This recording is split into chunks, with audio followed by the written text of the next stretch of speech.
Record.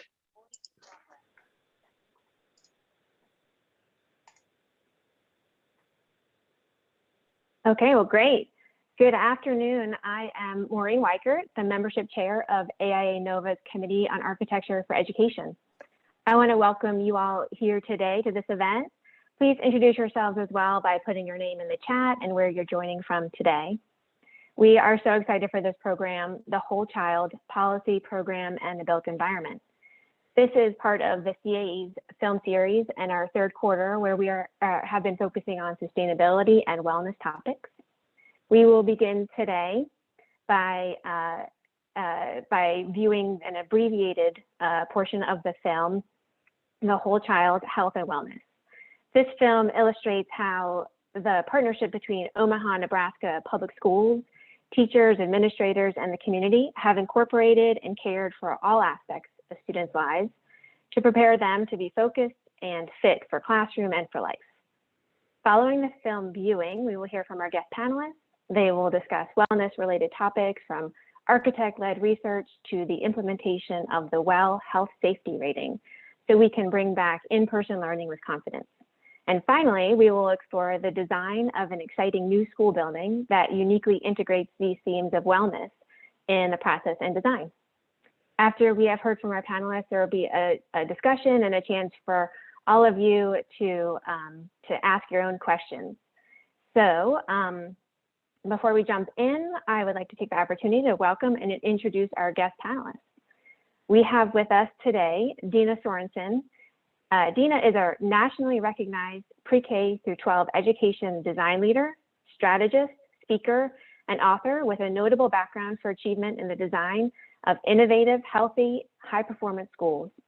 Dina works across disciplines to construct meaningful connections between young people and the world around them. Dina founded D Studio, an interdisciplinary studio practice, in 2020.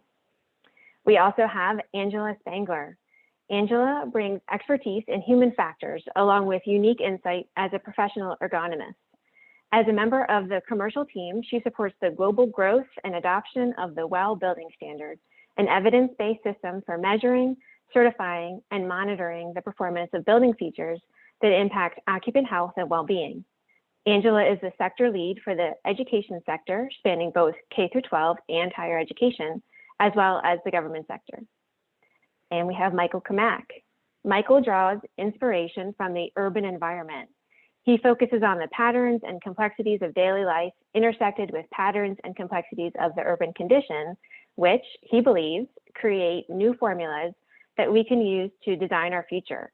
He has followed a career he views as a perpetual crash course in real-world design solutions, meeting big ideas, and is persistently thinking about how design can positively change our social and cultural environments for an equitable and diverse future.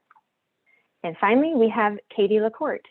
Katie is an award-winning architect and designer at Canon Design. Her worldly studies and travels spurred her interest in the built environment and its influence on communities. As a former inner-city school teacher, she developed a particular interest in designing learning environments and has since become fascinated with how built environments can teach and inspire in every market sector. Thank you all again for being here and sharing your expertise today. So without further ado, let's get started with the viewing of the film, The Whole Child Health and Wellness. As mentioned, we are viewing an abbreviated version of the video. It takes a slight bit to load as we advance to the next slide. We'll be looking at the beginning and at the end of the video, but we do encourage you to view the video in its entirety, and we can share that link in the chat.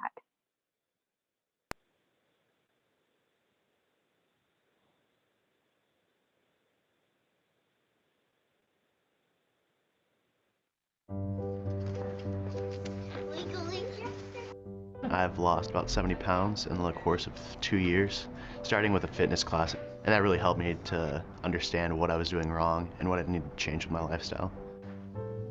It's helped me be a better student because I think I am more awake in class when I have the vitamins I need, and it helps me pay attention more, and it just helps me want to get more active and stay fit. When you don't eat such sugary products. It helps you to stay awake more and help you to focus. Good job. Go, Devin, go. Attaboy. Good job. Students' self-concept, their image of themselves and their belief in their own efficacy as learners was improved and higher for those who are physically active than those who say, yeah, I'm really not very active and I'm not in very good shape. I just decided I wanted to get healthy, get in shape, look better, feel better about myself, and get good grades. Research shows that a child who is socially and emotionally healthy can do better in school and raise their academic scores. Being part of the wellness program and supporting that stressful day, getting together and doing things like the walking club and the yoga, sharing recipes with other teachers, making healthy choices for lunch, gets you in a better mood, you feel better, which directly affects being in the classroom. I have 3 choices, Walt, and the rest of you are out lunch. What we're really trying to do is we want to do the best thing possible to promote an optimal learning environment.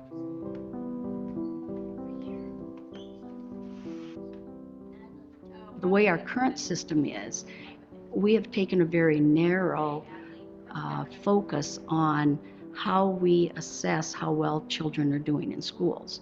And that focus has been solely on academic achievement. And there's much more that helps and assists children to learn other than just coming to school and addressing the reading and the math. I saw kids that would come to school with problems before they were walked in the door, life stuff, family problems. Children come to us with more than just their math book or their science book in their backpacks. They come to us with all other kinds of excess baggage. We have to address that because those issues are with that child and they're in school. And we know that it doesn't matter how great a curriculum you have, how great a teacher there is, or how great a mentor that you have. You can pour all the tutoring hours you want into this child, but if it's a child that's facing violence, or is depressed, or is hungry, there's nothing that can address that issue other than taking care of that basic need first, because they are just not going to be ready to learn. I just feel really strongly that parents should demand an educational experience for their children that embraces the developmental assets of the whole child and does not ignore one entire facet or a child's social, physical, and emotional well-being in the name of promoting test success.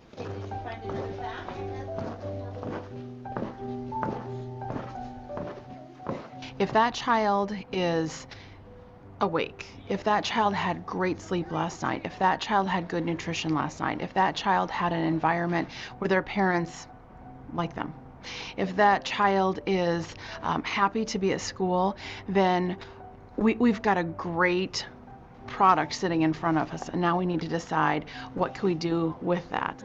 I did some research on how students' health affects their achievement levels, and one of the things it said was healthy kids score better, do better, and are more effective in the classroom. We need to view health as a component of providing a great academic environment in which students flourish. Programs that address the health of kids have been reduced or cut.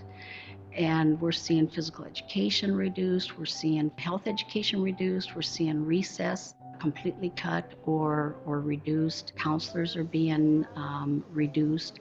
And so the need was there to actually bring in process to help schools come together and focus more on what are the needs of these kids.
Several years ago, a needs assessment was completed that looked at the barriers that children and families were encountering as they went through their educational career that often led them to dropping out of school or not being successful.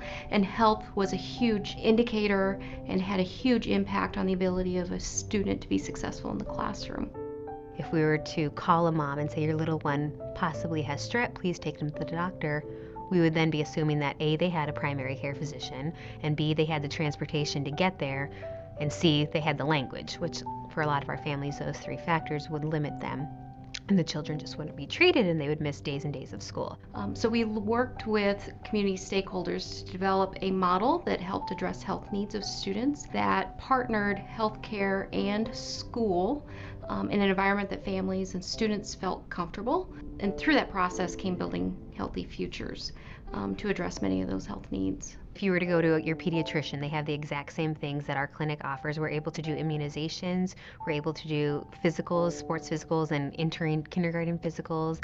We're able to do a variety of tests. We have our own little lab here, so we're able to do, for example, a strep test. There was a student that had a sore throat. For a couple of days, we were able to do the strep throat culture and determine it wasn't strep throat, that it was actually allergies, and she could go right back to the classroom. The student even had mentioned that she contemplated staying home. Maybe I just need to stay home and rest for a couple days. Well, in that process, she may have lost some educational time and time out of the classroom. So we really work to help the school understand that health does impact a student's ability to be in the classroom, and we hope to address those needs.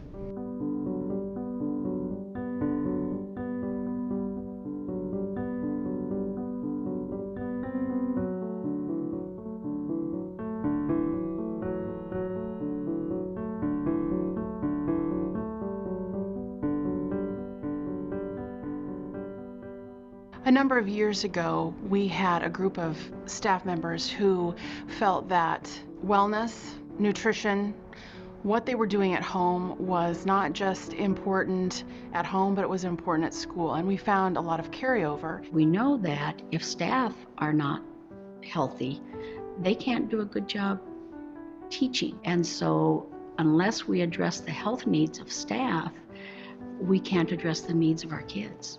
Being a teacher, there's different stresses based on different grade levels. What do they need to learn? When do they need to learn it? Having those indicators met by the end of the school year. And as you get older, the stresses get harder because of state testing. So if our teachers are in the classroom on a daily basis, they're feeling good about themselves, they're taking care of themselves, then that's going to help increase student achievement by having them there. On a daily basis, teachers can come to me and ask questions about stress. What can I do to help, relieve some stress? Or what kind of recipes did you try this weekend that would be easy for my family and fun to make and nice to eat? Or I noticed that you are going swimming every night. Where do you go swimming? Do you have activities that other staff members can do? I think it is great to have the collaboration with other staff members on wellness. When you're coming into the lounge to eat, years ago, it was, you'd look around, you'd see people eating fast food.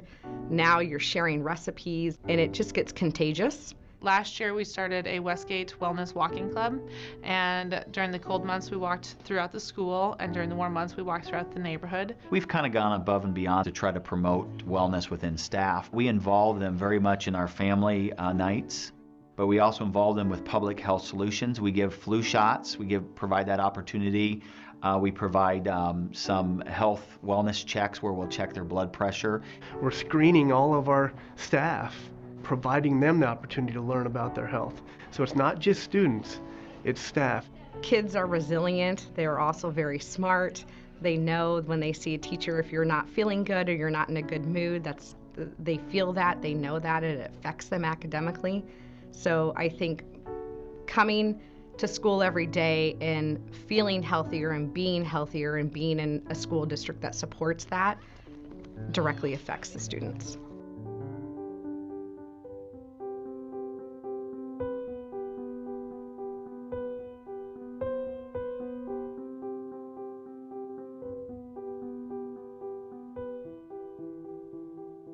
I think in a lot of places, the way policy works is that something can be adopted and then it gets archived. It sits in a 3-ring binder, it's shelved somewhere, it's stuck in a filing cabinet, it's gathering dust, and it's not referenced, and it doesn't really inform in practical ways what people do.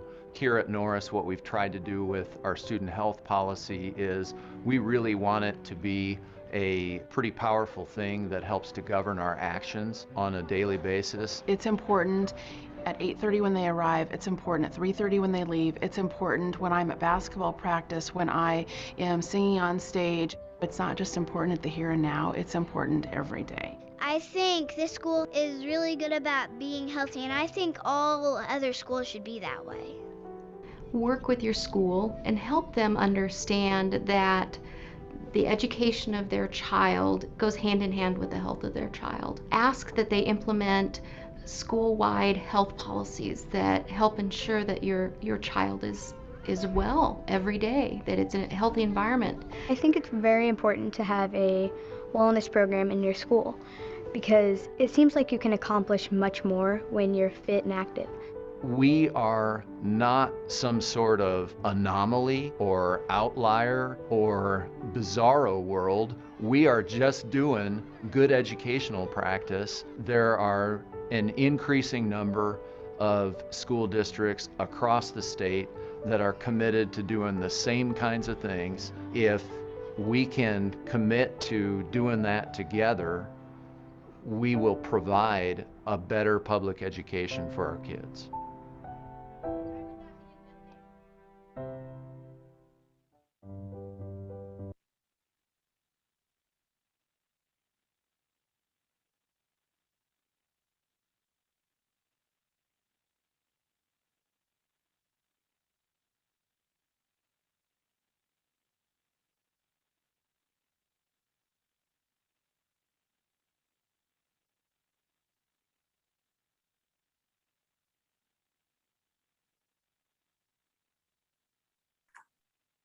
We ready to roll?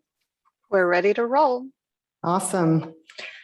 Thanks so much for asking me to be here. It's a humbling ask, and I'm just so grateful to be able to share some experiences. I love the movie because it captures so much of what the transformational change requires from us when we want to paint a picture of what's possible for all schools, big and small. And I think the kids in the film say it the best, coming from them, what they love about a healthy school, what they enjoy, and you can really see how happy and vibrant they are. So what I'm planning, oh, and I also wanted to say hello to all my friends and colleagues calling in from VMDO Architects and other places. So happy to see you because I'm going to highlight some of the great work we did at VMDO. So we're all living and practicing in these transformational times, and within our short lifetime, we will all have lived through more rapid change than humanity has historically. So we each have personal stories to tell about this type of change, and from the last year alone, I'm sure we could fill volumes of stories about some of the personal health impacts from this past year. So the high-level message for this short talk today, and I'm going to go kind of quickly, is really a call for courage, creativity, and collaboration, and an acceleration of experimentation across areas of expertise to align the science of health and well-being with learning and design. And we're really searching for that deeper alignment. Thank you. Next slide. This is the perfect slide to be on. So transforming the school experience, it's really hard work. But I'm super passionate about pulling out all the stops for kids, and I know everyone who called in today shares that same passion. And kids live in this world that's rapidly changing, that's well known to be dynamic, interconnected, and very complex. And kids themselves try to keep up with that pace of change, environmental change, social change. And what's hilarious is they try to keep up at a pace that we as adults can barely manage ourselves. So to address these kind of negative health byproducts of these realities we could see in the film, there's this national call for education, public health, and school health sectors to have a greater alignment that includes integration and collaboration between educational leaders, health sector leaders, all wrapping around the desire to improve each child's growth and development. That's cognitive, physical, social, and emotional. But here's the thing, you'll see it over and over again, that oftentimes the tradition is to leave out a critical component of that alignment. And that while we call for those alignments between sectors, we often leave out the design and engineering super creatives, the kind of superpower behind what shapes our behaviors. So to shift beliefs, practices, policies, and settings that have been in place in schools across the United States for about 50 years, it's really hard work, and we're not going to shy away from that. And what I want to touch on today is how rewarding it is to collaborate with scientists in a variety of fields. And in this case today, I'll highlight public health and medicine to really rethink what we want our schools and communities to be for our children to thrive and flourish. And so working closely with educators, visionary leaders, and a lot of you amazing designers on the call today for about, scarily enough, 20 years or so to dream up and plan and build and create a new generation of schools.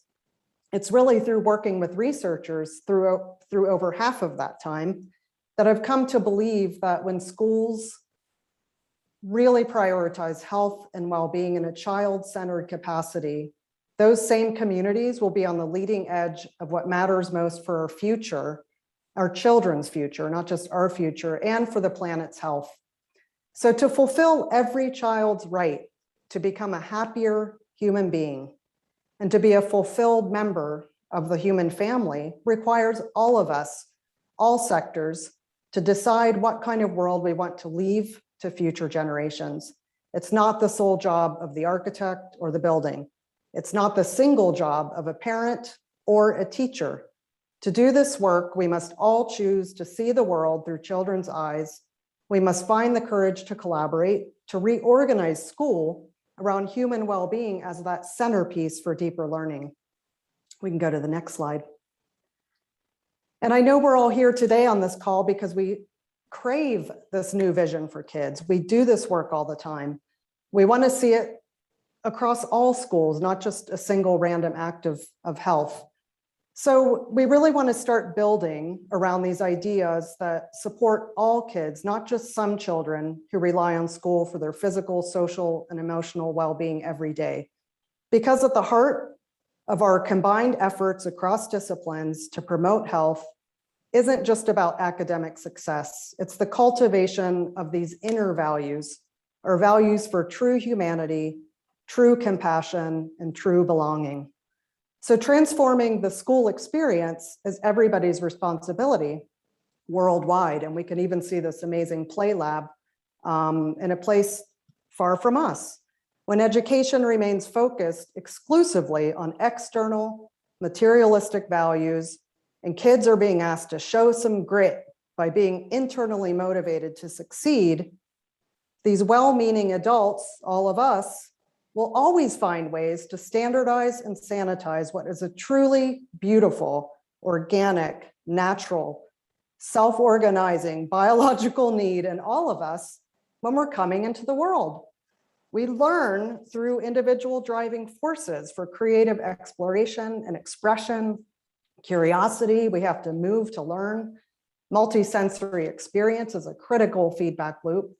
We need to have fun. We need to feel challenged. And now more than ever, the amazing research around play shows how it's so essential to galvanize around how people learn, how people forge new mind-body connections, literally new neural connections through social life.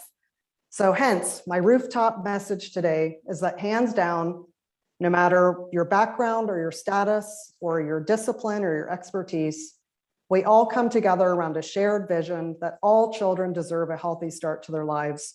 And that maybe the purpose of school is to be more human and to afford opportunities and experiences for kids that have a positive, lasting effect on their future. Next slide. So the realities of the present coexist with the promise of something larger than we can see at the moment. And those are the words of Pope Francis, not my words. But I love it because it tees us up for all of us to decide to agree on a concept of health. It's the number one essential, vital starting point for any community wishing to flourish socially, economically, and environmentally. And a school is always a unit within a community. So if we can all agree on this definition of health, that it's a complete state of physical, mental, and social well-being, and not just merely the absence of disease or infirmity, we could really start to ask ourselves hard questions about how to center around child-centered health, not just health broadly for adults. And with this shared vision, we can also galvanize these interdisciplinary processes and people and acknowledge the way that we've organized our schools have not benefited everybody, especially when it comes to children's well-being. And I didn't learn any of this in architecture school 21 years ago. I learned it by having this super unique experience working alongside and with these public health experts, Terry, Matt, and James Salas. And I wanted to kind of touch on the incredible learnings from public health that have helped shape the way I approach designing for children and communities. And it's usually through public health crises that we start to realize that health, environment, food, the economy, or social health is viscerally interconnected. And then we usually find the courage to try for better, more robust, and resilient ways forward. Somehow we find that courage in a crisis. And I'm not a public health researcher, but I wanted to highlight 5 public health facts that I've learned along the way that have changed my approach to designing for children and communities to inspire you to consider these same factors. One is place and health are linked at the population scale. Here you can see this is tracked and measured and visualized at the scale of a county. Next one.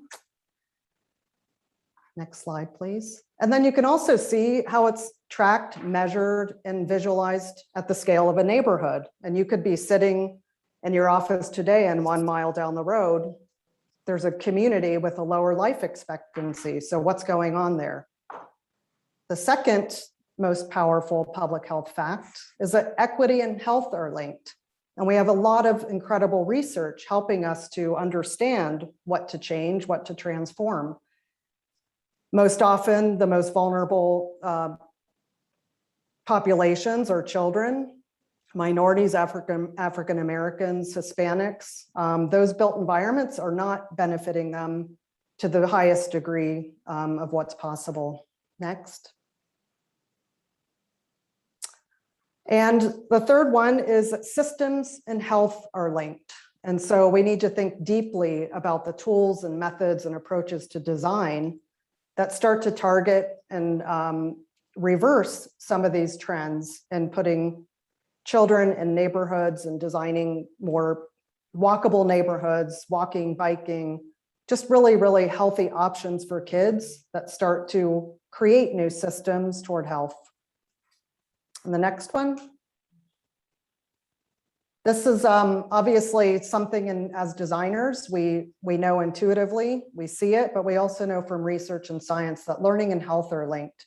And so how do we rethink some of these ways that we design schools, all the way from how you get there to how you get home, what you do before and after school?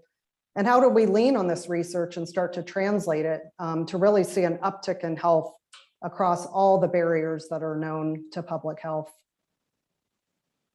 And the next one is design and health. We know these are linked. And this I wanted to just add in here as a continual kind of wake-up call that, believe it or not, as I said, for the first time in history, we're raising a generation of children who may live sicker and shorter lives than their parents. And so while that might be a headline of bad news, the good news is, if we go to the next one, is that we are working together. And I'm going to show you some examples of schools taking on great change through design, through public health, through these links of expertise. And we're navigating a lot of consequences of this kind of systematic effort to re-engineer the environment toward what is predominantly a sedentary one for a lot of different reasons. And the environment itself is less about childhood and child life than ever before. And kids spend a lot of time in school in settings that are meant to serve the whole of their needs. But Terry's paper in 2007 really set out to reframe the conditions of where kids and teachers live, learn, work, and play, because they inexorably shape our health. But how do these forces become health? Through a lot of different mechanisms, one which is unquestionably through our behaviors. And it's really through Terry, Wong, and this seminal paper that we got our start to looking at the world differently.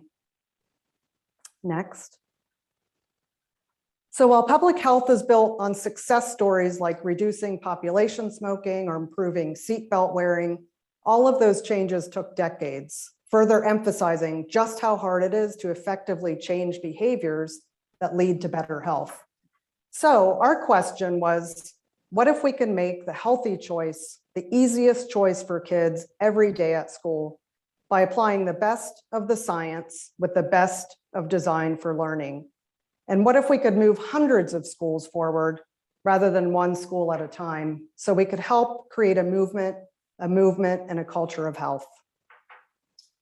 So the next slide shows some of this work coming out of another 2010 innovation, the active design guidelines to promote physical activity in health and design were really the first guidelines to recognize that context shapes health behaviors. And this really needs to be a part of our calculus when we're creating policies as well.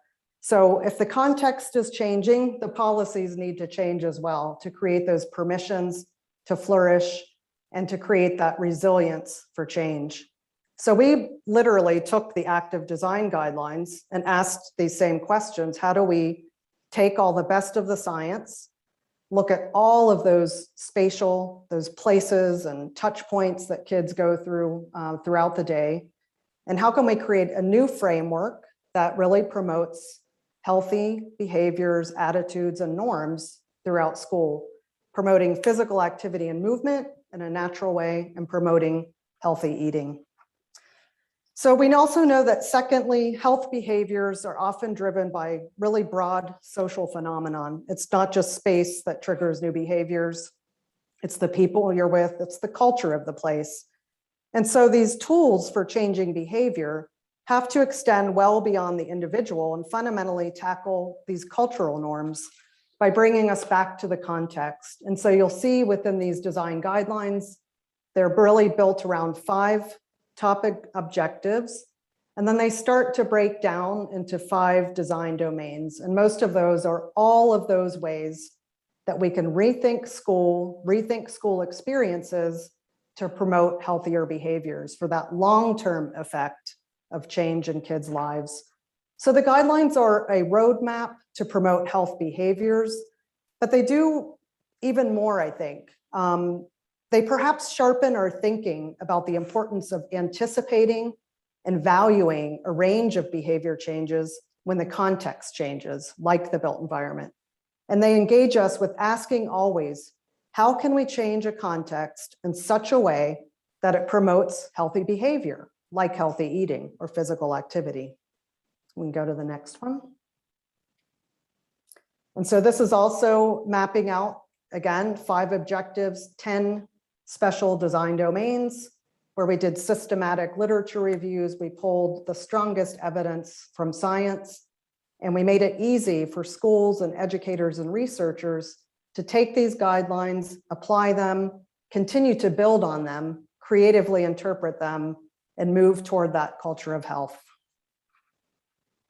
Next. So what's special about the guidelines also is that it's like I said earlier, we have to see the world through the eyes of children and really think about these spatial domains and different design domains through their interactions and experiences. So you can see on the left, this is a flexible 21st century learning environment that happens to be focused on healthy food, demonstration of food, and it has all the aesthetic values that we build around high performance schools. And we'll go to the next one. We'll go through these pretty quickly. And so here's another kind of discrete little space that focuses on food and nutrition and special programs. And it allows for those new policies to shape around ideas like wayfinding and signage, ways to nudge children to eat healthy, to engage in inquiry, to provoke their curiosity. And the wayfinding and signage is a really critical piece, because what went into this was looking at the statistics on marketing unhealthy foods for children, which is a multi-billion-dollar industry. And so we wanted to retune the environment with health messaging that supported their efforts as well as the teachers' efforts for change. Next. And so active stairs that really nudge the use and promote the use of stairs. Next. Working with different furniture manufacturers to source the best furniture that promotes agile spaces and dynamic sitting, really lets kinetic kids be themselves. And then think about it, redesigning all the spaces in schools to do what kids have been told not to do, like run in the corridors. Next. And so thanks to VMDO and all the partners, this was the real world project that was pre-well, it was pre-fit well, it was a lot of the frameworks that we use today to help us all achieve healthier goals. And so I wanted to mention this because it's really the incredible visionary superintendent and educational leaders of this community that prioritized health and really set the design and research team down a path to invent new tools, methods, and types of spaces to do so, and to use that research wisely in a new school. And here's what our research showed us. I just teed up a couple of examples in the next two slides. To never forget, that children, they read space in such an incredible way. And a lot of our research findings show this intense, keen observation of details that kids take home with them and make meaning out of them. What we build expresses a value system. Kids really start to embody that. And if you can see on the drawing, it's exquisite detail. And so the image on the left and the child's drawing on the right really warms our heart after so much hard work, after years of work to produce a school and a set of guidelines and some research to tell us how this works in the real world. And you can see through the child's eyes that food is good, and that looks like a pretty awesome dining experience with a lot of color. Next. So I want you guys to all get excited and rethink school in a really broad way, because we want every child to be inspired, empowered, and engaged in learning opportunities that unlock that inner motivation to take risks, to be creative, and to be healthy lifelong. And we all care about this story, and I'm going to turn it over to the next speaker, where you'll see how this project really catalyzed that next generation of frameworks like WELL that people can take and use and build healthier schools around. So thank you so much. Let's do it. Let's do it. Thank you, Dina. It is such a pleasure to be here with everyone today.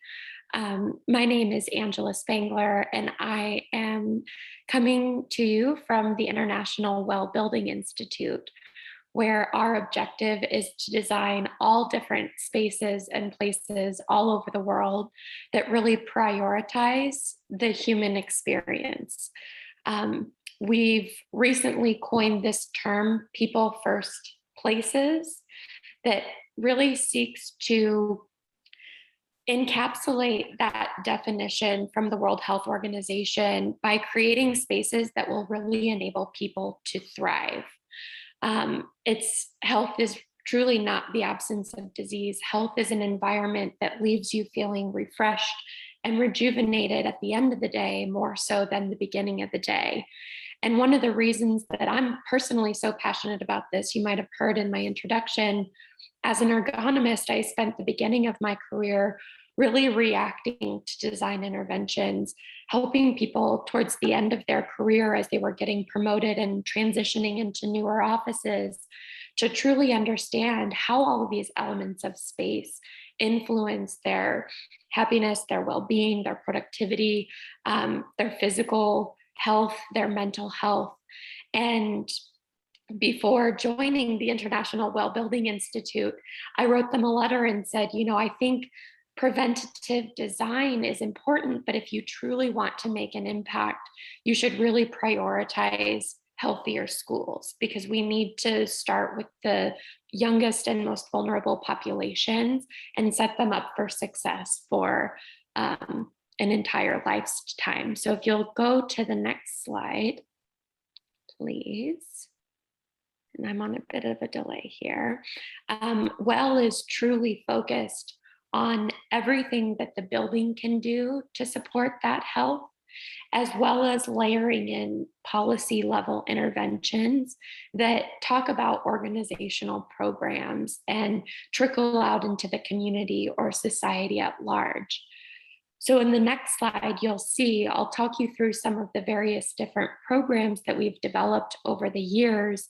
Back in 2014, WELL version 1 was introduced after 6 years of research and collaboration that brought together leading building experts with top medical professionals, as well as public health officials, to say, given everything that you know about health in the human body, and given everything that you designers and engineers and architects know about building design, how can we standardize and create a system that is going to be truly health promoting? Over time, the building standard evolved into a program that encapsulated entire communities. A couple of years ago, we introduced a program called WELL Portfolio that was developed to meet organizations where they were at and scale different types of wellness interventions.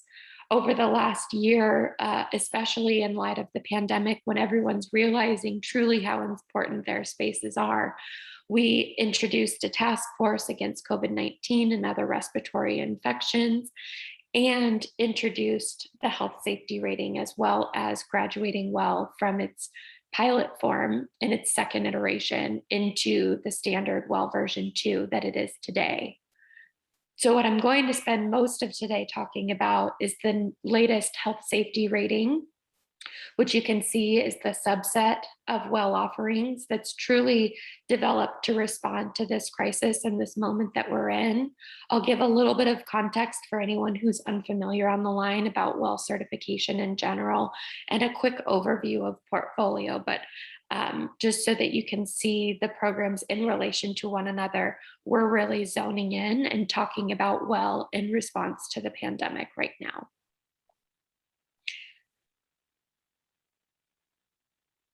So some may be familiar with this seal or this rating. The health safety rating was developed to be universally applicable to all buildings and space types around the world. And I'm going to share how it applies to schools as we get further on in the discussion today. Next slide.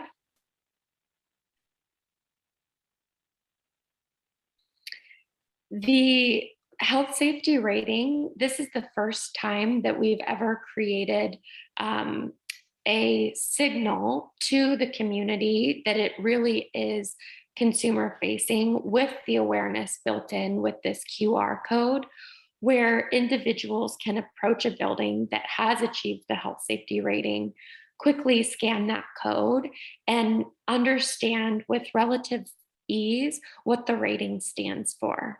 If you go to the next slide, I will explain kind of the development of the program and the number of organizations all over the world who have been earliest adopters and brand ambassadors. Next slide.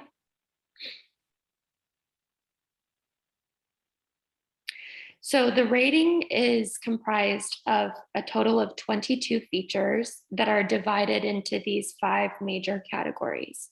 And as our learnings evolved over how the pandemic was evolving, how COVID was being transmitted, you'll see that the features themselves and the language and the strategies have continued to evolve over time. So there's a strong focus on things like cleaning and sanitization that just improve basic human hygiene and keep our spaces clean with the bare minimum of soap and water that are necessary. There's no need to necessarily douse a space with harsh chemicals, but it's really looking to the science of sanitization, improving immune health support, and choosing the right type of cleaning products that aren't going to negatively impact indoor air quality.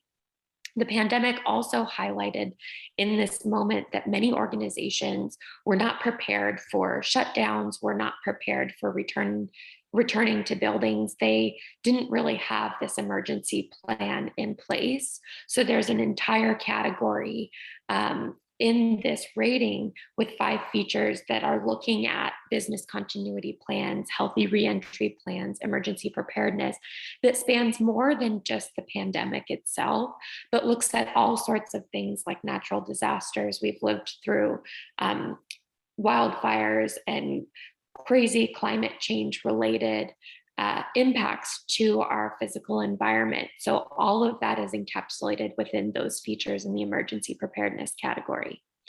The health services resources really starts to touch on that point that Dina was mentioning a few moments ago about how creating a healthier work environment for the educators and the administration of school buildings helps to enable them to show up and be the best versions of themselves as they're educating our children and keeping them healthy and safe. So it's looking at the mental health resources available to the faculty and staff of all sorts of organizations, but specifically school districts. It's looking at how you can promote things like the flu vaccine or the COVID vaccine, how you can promote a smoke-free environment, and just have base level healthier policies in place. Then it gets into the more technical categories within air and water quality management that look at the building's ventilation rates, how you can introduce a supply of fresh, natural outdoor air, how it's important to have a Legionella management plan, because as all of the building designers on the line know, buildings weren't designed to sit unoccupied. So it's important to make sure that the necessary flushes and the necessary maintenance is had been maintained and upheld during periods of underuse or inactivity. And then finally, in the stakeholder engagement and communication category, this category really focuses in on transparency around educating building users about the types of interventions that have been implemented to keep them health and safety and build back that confidence that it is safe to come back to in-person learning. Now, of these 22 categories, in order to achieve the rating, any organization needs to meet and document compliance with 15 of those categories, or 15 of those features, excuse me. So you can see all of the criteria online, organized and drilled down into the details about what's required with healthy hand washing protocols or improved cleaning practices. And I've linked the website where you can navigate there. All of this is publicly available, as is the standard and most of IWBI's offerings. So I'd encourage you later on today to go check out the feature criteria and the requirements and analyze what it is that your districts and your projects are doing already to start to help them see how they can get credit in these systems that are really meant to validate through third-party designation their efforts to confidently report back to their communities.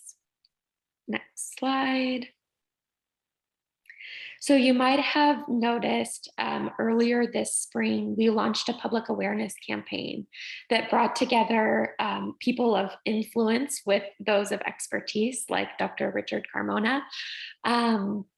And the objective of this campaign was really to highlight the importance of healthy buildings across all sectors all over the world, to get people thinking about what it would take to come back to places with confidence, and how to help guide organizations to make these healthier decisions. Next slide.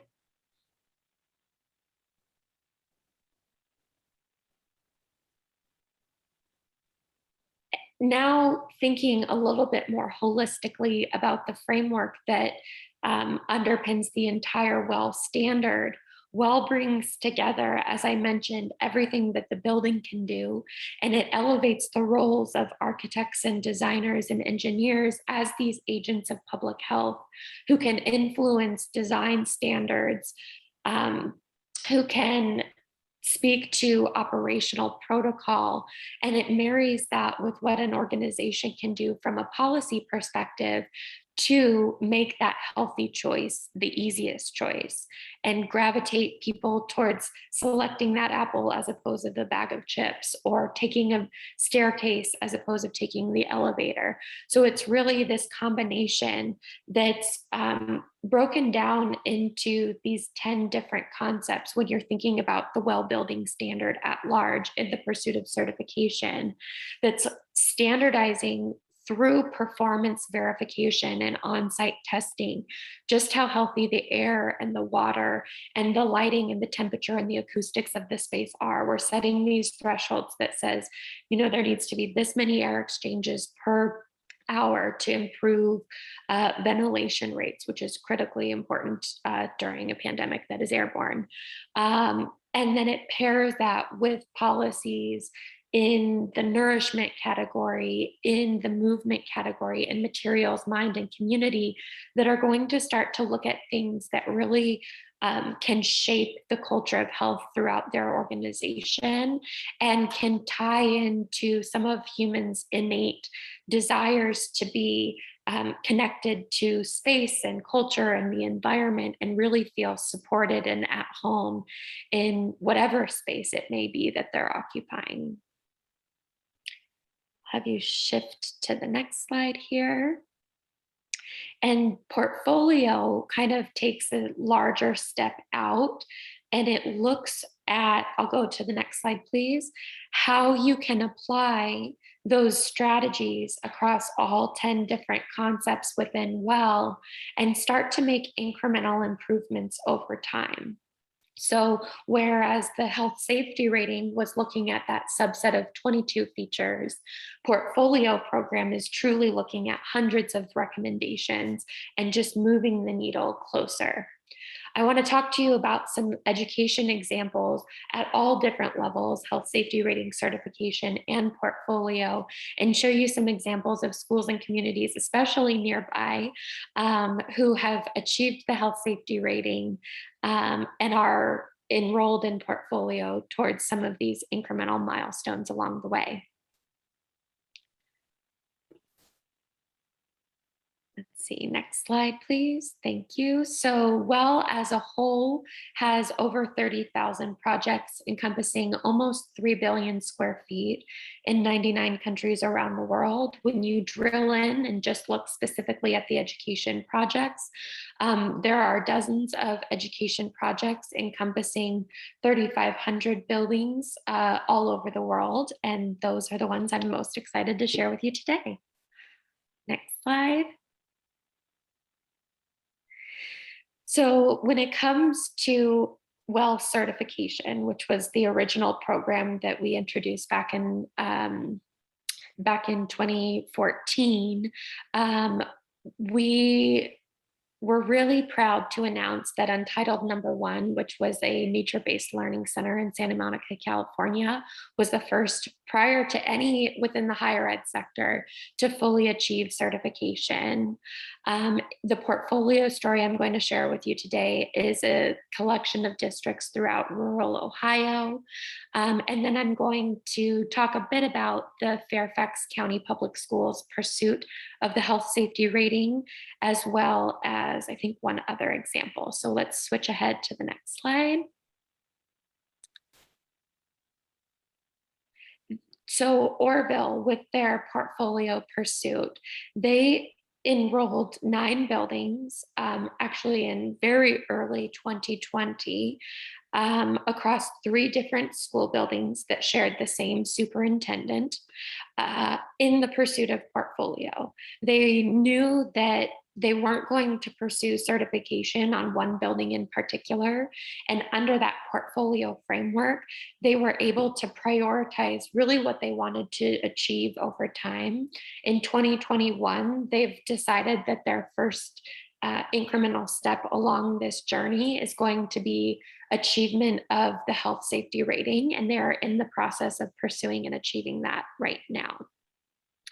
Their story is pretty special in that it brought together a local community donor who in the past had donated funds to support the development of their football stadium or had supplied vehicles to the school. He's the owner of the Serpentini Auto, and he had been an active philanthropist in the community for 40 years and knew that it was really important to prioritize the health of students as the next generation, to create healthier learning environments and have a more lasting long-term impact. If you'll go to the next slide, please. Fairfax was actually the largest K-12 school district to date to achieve the WELL Health Safety Rating. They've done so across their 219 buildings that encompasses all of their schools as well as their administrative buildings. And their assistant superintendent, Jeff, said that the safety and the well-being of their students and staff was always the top priority.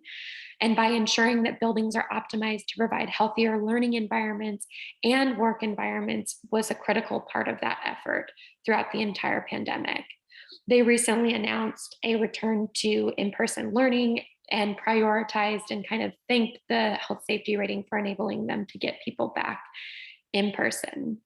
Upper St. Clair was the first, and it's a smaller school district, to achieve the health safety rating, and similar motivations here. Many schools were following the guidelines put forth by the CDC, and they appreciated that the health safety rating brought together everything from the CDC, from the World Health Organization, from ASHRAE's epidemic task force, and provided that third-party validation that all of the interventions that they had implemented during the pandemic were evidence-based, backed by research, and meant with the specific objective of keeping students, educators, and all school visitors healthy and safe.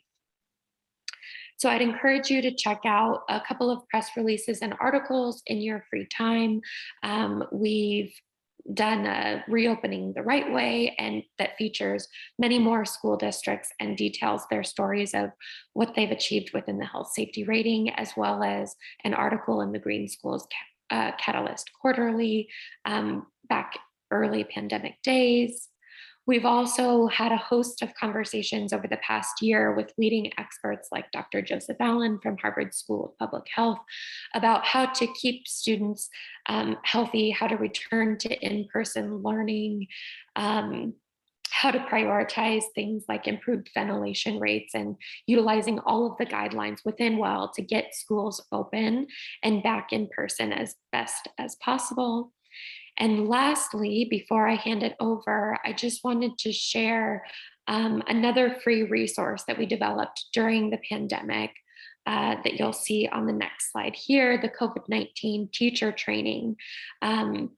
This teacher training was developed essentially regardless of what the school district is doing to help educators act as role models in being a best example for best practices in mask wearing, in distancing, in hand washing, and in utilizing outdoor environments where possible. So I'd encourage you to check that out.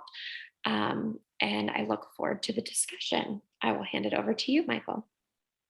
Thank you so much, Angela. We're glad to follow up here on both your commentary and Dina's presentations. And we're going to present to you our Kirkland Ranch Academy of Innovation. We're really proud of this project. We've worked with Hetner Architects out of Tampa, Florida, and of course, Pasco County Schools, where this is located just north in Tampa, on this advanced career tech education facility. hopes to really unlock student success and innovation through access to choice and wellness and culture, and of course, light and air, and of course, a safe environment. So where do we start? We start looking at how do you do a facility. We look at 10 jobs that didn't exist 10 years ago, and knowing that a career tech facility has to be nimble enough to move around all these different career sectors as technology changes. So here are the national framework of clusters, and we worked with the district to narrow that down. And we looked at the different top 10 growing fastest occupations in both the Tri-County area. All of these here you can see listed in super detail, but we got all that data and we brought it in. We even looked at the largest employers in Pasco County. Funny enough, the district is the largest employer in Pasco County. And then a lot of survey data that we worked with the district also to pour over to see what high school students were interested in, middle school students are coming up were interested in, parents and families, and of course, business partners in the area. We narrowed it down to these 5 sectors you can see here. I won't read them all, but we'll go through a little bit how we engaged the educators and administration on this. And we did a lot of our typical visioning studies on both postures and environments and what would really make an excellent learning environment for the future. And then we did what we like to call the 6-word story. It's just a way for us to gauge what is most important. The 6 most important things that go into a school from who we pull. And then we took all that kind of chaotic data and we came up, starting with diversity being incredibly important all the way up through engagement being the utmost importance. So we'll look through how that works. And we even helped rewrite the vision of this project with the school district after getting all that data to really refine what our mission here was. So here's the kind of location of the county. You can see that it's about 40 miles wide by 20 miles north-south, just north of Tampa. And the new schools there, that little pink dot there in what they call the central ridges and uplands. Somehow we found the only topography in Florida, and we think that that's kind of funny. It's about 40 feet of grade change on the site. And as you zoom in here, you can see the closer communities, the other schools that are surrounding it, and some of the employers that are nearby. It's currently fast growing. Here's the site. You can see we do these quick studies, but just to get everyone's mind wrapped around how large of a site we're working with. It fits 2.5 Epcot centers, and anyone that's been to Disney knows that's not nothing. And it's currently actually residential, growing this way as the area goes incredibly fast as the school is also being built. We do our typical architect things and we study the sun, the wind, and where the best spot for this project will be on the site. Finding the high point, we told you, like we said, there's 40 feet of change from here down to the wetlands, protecting the nature, engaging it through the circulation, and thinking about future expansion. And we really dive into the research of the place. What does Kirkland Ranch mean? And we looked at all the different wetland ecologies and the food web, how we might engage nature architecturally and allow the students to access how we could possibly even restore from grazing prairie back to wetlands. And this is a really important moment we noticed was this is some vernacular architecture from the post-colonial period. These houses had front porches that were kind of the community aspect, very forward-facing shared culture, along with a natural ventilated breezeway that allowed air to flow through the house. We looked at more modern materials that would match the program and the future-oriented looking at the school. And then knowing that this would be a career tech magnet facility, but didn't have a sports program, we looked at how to institute culture. And we always love this example, the I Am Amsterdam sign, because once it was removed, someone replaced it with the sign, and it was incredibly a flashpoint still, just to show how our culture and media and the need to be engaged is still very prevalent. And then we also, we talk about how do we engage each other, knowing engagement was one of the more, the largest priority everybody polled was we go back to how we share, how we communicate, and how we gather together to create community. And the sitting circle is one of the most base versions of that. And it kind of related to this team building exercise where everyone lays back at the same time and they all support each other based off their kind of unified movement. And we thought that was an excellent metaphor for how we would love to go into this project. Knowing that, we looked at, of course, different massing studies, what kind of campus plan this would have, and we quickly identified with the team that the courtyard version would be the best. You can see that on the next slide, and how that creates a very defensible perimeter, keeping safety in mind, but creates a very open and communicative interior. And of course, we did the architect thing again. We figured out how to, many different ways to stuff the box, and came up with a plan. Looking back at the courtyard now, and then the food web, we love this interrelationships of the ecology, and we thought of the community at the school as the same ecology. You can see here in the program, the first floor has flexible lab environments and shared facilities with the core curriculum on the upper floors that are kind of off to the side there. And this is one student's 4-year education pattern, just in one program, how much of the actual facility they touch over those 4 years. Just a quick plan. Now we're starting to think about how to shape the ecology, to the wind, to the sun, and all these other things at the same time, and how the courtyard would relate. And we come up with the overall concept, which is that defensible perimeter, a single point of entry that is also a large community forward front porch with a very open interior circulation and communication that's highly transparent and allows a culture and a community to evolve. Here's just the 3D plans. You can see how that front porch orients towards the wetlands, along with the natural ventilation, and the 2 different programs on the different levels. And then how it all came together on the site, in the building up on the high ground, and then the wetlands protected over to the west, and the future expansion over to the east. And just to kind of see where we are at the end of design, we've got our send it moment, which is just a temporary notion towards how the students can actually build one of these signs every year, and as a gift to the following classes. Another view looking at that entry and how the main cantilever works and welcomes people as they arrive off the driveway. And then the innovation hub side, which Katie will talk about a little bit more here, but is the admin and the innovation hub are the most forward elements, which kind of connect both the outside and the outer community and the inner community of the school. All right, and then walking into that major cantilever, you can see the collaboration hub on the left and the admin space on the right. And this space really becomes an event space, in addition just to the welcoming entry point. It's protected from the weather, but allows light and ventilation inside of it. And then thinking about walking into the courtyard, as with kind of this food web idea that we talked about, having these unique entities that work symbiotically with each other, we use the idea of the color wheel to give each program a unique identity that works together in tandem. Next slide. So tracing around the courtyard, you can see each program has its own branded color identity that's visible from the courtyard space itself, with the public spaces united in the school's red color. Same is true on the second floor, kind of grouped by shades of similar color. As you saw on the exterior of the building, it's primarily opaque. Conversely, the interior is very transparent and vibrant. We think the result of this is an interconnected, transparent, and inclusive school that also doesn't compromise safety. The circulation system is exterior, which kind of is twofold. It increases physical activity because the circulation is less direct. It takes longer to get from one classroom to the next than a typical double-loaded corridor. And then it also introduces outdoor physical activity at regular intervals throughout the day, which increases direct exposure to vitamin D.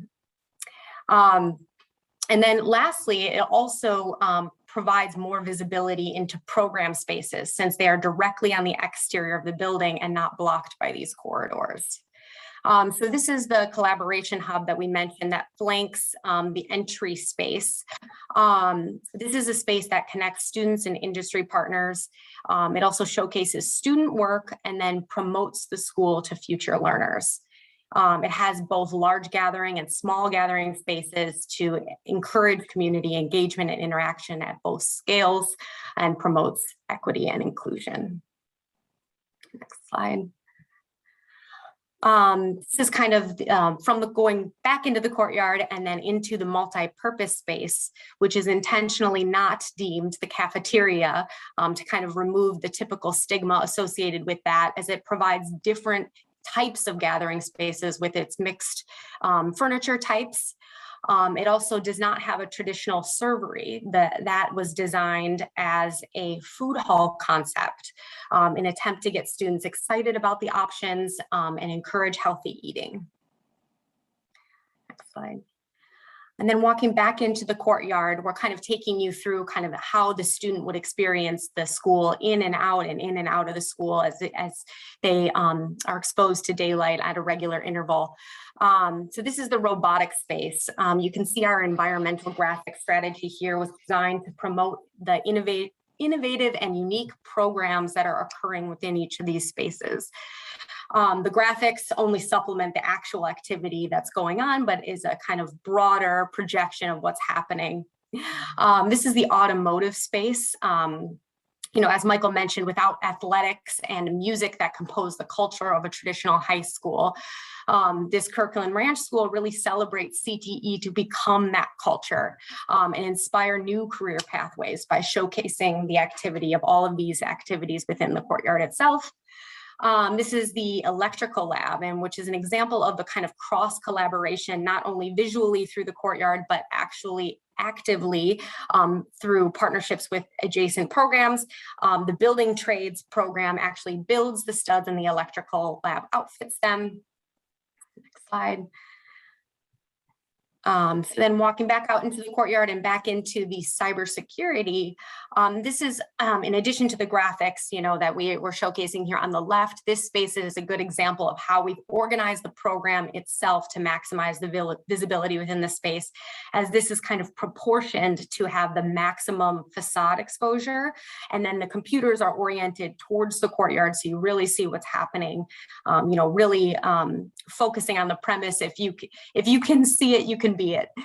And then moving upstairs to the second floor, each of the kind of traditional classrooms are grouped by subject matter and surrounded by a learning community.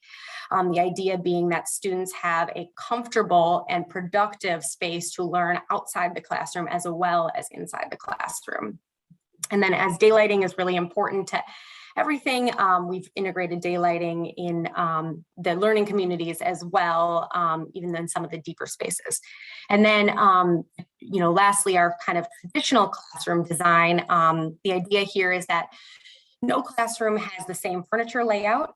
There's flexibility for teachers to adapt to their specific pedagogy, and then they are active classrooms. All four walls are teaching walls meant for students to engage with them heavily without compromising daylight. Windows are strategically positioned kind of on the perimeter of the room to allow for maximum student engagement, as I mentioned.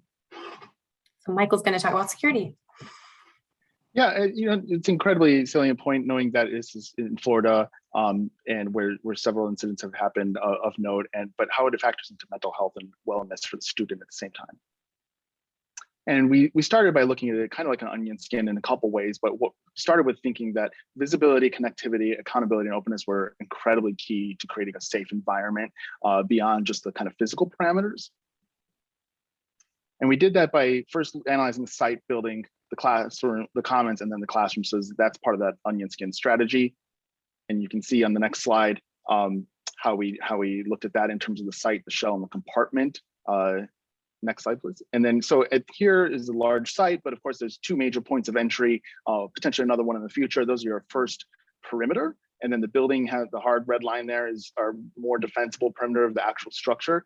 The single point of entry was really key because while it is a large community forward moment, it also allows for orderly dismissal and arrival sequence. And of course, all visitors hit the admin before they go into the courtyard, protecting the students. Those more visible areas you saw with the glass are actually buffered by both planting and topography that kind of point on the hill. As you approach that glassy area, you can't actually see in to see the students, but they can see out.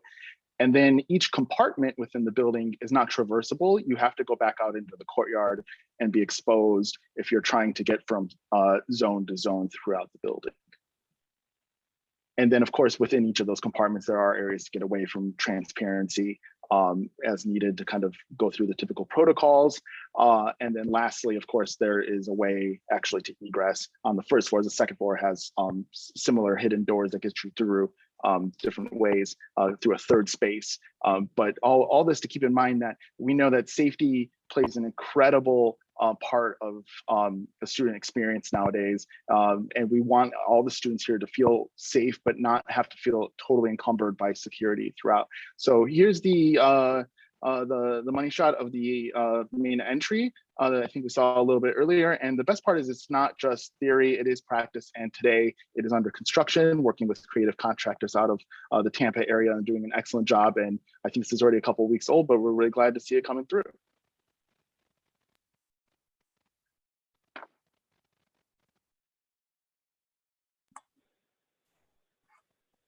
Wow, thank you, Michael and Katie. That was really wonderful.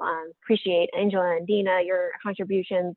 Obviously, your passion for health and wellness as it relates to students and teachers and the design of learning environments really comes through. And we really appreciate you sharing with us today. So we'll go ahead and get started with our panelist discussion. We have a limited amount of time, but we'll try and get to everybody today. Let's go ahead and stick with the design of the Kirkland Ranch Academy of Innovation. And Katie, could you please explain a little bit more how the outside facade appears quite solid, and you mentioned this as you were describing the design, and we saw it in your slides. Can you explain how light and air balance with the need for safety and security for promoting safety and wellness? Absolutely.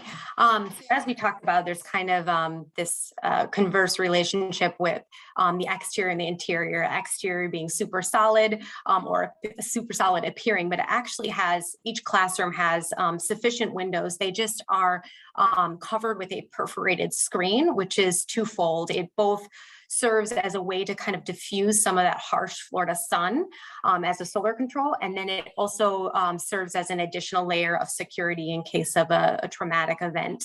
But as we mentioned, conversely, on the interior of the courtyard itself, it's super transparent and a heavy amount of glazing. So we've increased the ratio significantly where it's safer and inclusive on the interior.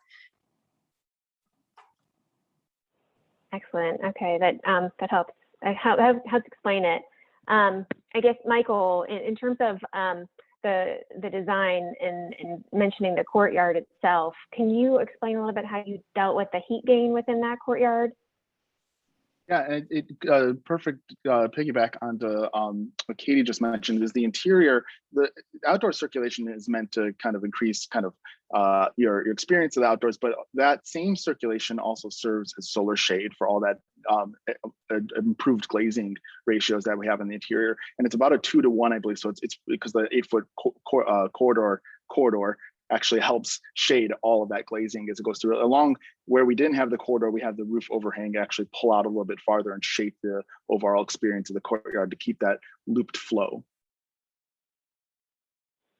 Got it. Okay. So so in terms of the process, let's kind of pull back and go back into the discussion of well and wellness within the design. Did you, Michael, and your team try and encourage the client to pursue well certification? We looked at well certification. It was encouraged. Unfortunately, the project didn't seek any certification. That didn't stop us from where we could finding perfect synergy in the design, and we're really proud of that. As the process bore out all of the elements in terms of security or other postures or community aspects, actually led really well into a lot of passive strategies that are we can see were implemented into the building.